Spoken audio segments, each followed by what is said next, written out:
A situação da Covid-19 segue sem controles nos estados brasileiros. Atualizando os números, o Brasil chega a quase 362 mil pessoas mortas por Covid, sendo o terceiro país com mais casos registrados no mundo. Além disso, capitais estão suspendendo a aplicação de doses por falta de vacinas. Sobre as previsões para este cenário, nós conversamos com o infectologista da Universidade Federal do Rio de Janeiro, Edmilson Migovski. Edmilson, nós conversamos, acredito que tem semana passada ou há 2 semanas, e nós falávamos sobre as medidas, por exemplo, no Rio de Janeiro, as medidas mais restritivas aqui em São Paulo, e desse poder do vírus e dessa contaminação. Depois de 2 semanas com medidas mais restritivas, tanto no Rio, o Rio agora flexibilizou um pouco, a partir de sexta-feira, mas em São Paulo com as medidas mais restritivas. O que nós estamos observando no cenário atual sobre a evolução da doença no país? A gente não viu os resultados favoráveis tão esperados com medidas tão restritivas, né? A gente sabe que, infelizmente, o vírus se transmite de uma forma muito fácil, principalmente em ambientes confinados. Isso acaba sendo a realidade dentro da casa das pessoas. No Rio de Janeiro, por exemplo, 30% da população mora em comunidade. E é complicado você fazer um lockdown numa comunidade, né? Que você não tem o poder público nem sempre presente, e as pessoas nem sempre, infelizmente, conscientizadas, ou mesmo que conscientizadas, mesmo que tenham o poder público presente, moram em situações muito precárias. Então, eu não vejo o lockdown, até falei isso da vez passada, como sendo uma medida eficiente ou comprovadamente eficiente em minimizar a incidência, a transmissão do vírus. Essa é a questão. Também você não vê os transportes públicos colaborando, né, com essas medidas de contingenciamento. Então, você vê, infelizmente, transportes públicos como trens, metrôs, BRTs, como tem no Rio de Janeiro e em outras capitais, com uma situação minimamente confortável, que minimize o risco dessa aglomeração. Então, a gente acaba, infelizmente, enxugando o gelo, e algumas medidas que são, no meu entendimento, fundamentais, que seria subsidiar a população contra sinais e sintomas precoces, para que ela mesmo se perceba doente, e aí ela reforce a máscara, o álcool 70, ou o distanciamento mesmo dentro de casa. Isso não vem sendo orientado. É o tempo todo trabalhando em cima da máscara, álcool 70 e a reivindicação da vacina, todas medidas muito bem-vindas. Edmilson Migovski. A busca por leitos, né? Sim.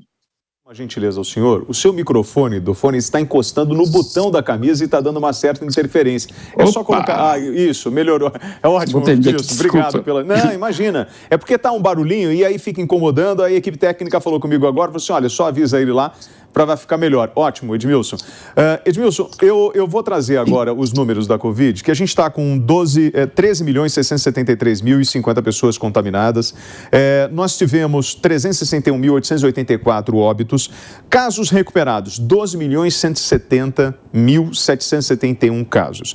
Nós temos, sim, um número significativo de pessoas que se recuperaram. Mas quando nós pegamos esse número de óbitos e pegamos essa média de casos, que está em torno de 3 mil casos, 3.200, 3.300, tem uma variante nisso, nós podemos imaginar um cenário muito ruim para o país até o final do mês, com aproximadamente 400 mil mortos. E esse número, pelo que nós estamos observando nos gráficos, ele não está mudando. E a previsão é essa mesmo. A questão é que, infelizmente, a gente está vivendo uma guerra de informação, né? Onde você vê o Conselho Federal de Medicina faculta o médico a fazer uma medicação imediata, mesmo que não tenha ainda previsão em bula, e a Associação Médica Brasileira se volta contra. E os médicos que não são, talvez, não exerçam uma certa liderança científica, que é a maioria, que são esses médicos que estão na ponta lá, atendendo, botando a mão na massa, esse grupo fica perdido, né, nessa confusão de informação. Por que eu estou falando isso?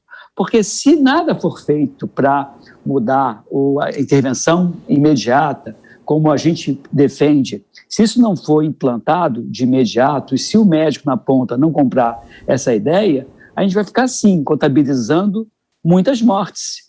E aí eu fico pensando, né, na minha casuística, da casuística dos médicos que eu oriento, Eu tenho um nome, que é o Guilherme Peck, que foi meu aluno na UFRJ, ele me relatou essa semana que já tratou 1.000 pacientes e tem 0 óbito quando faz uma intervenção medicamentosa precoce. Não estou nem falando se é molécula A, B, C ou D, eu não estou aqui defendendo nenhum tipo de molécula, mas a gente não está vendo isso e já tem evidências clínicas e científicas para isso.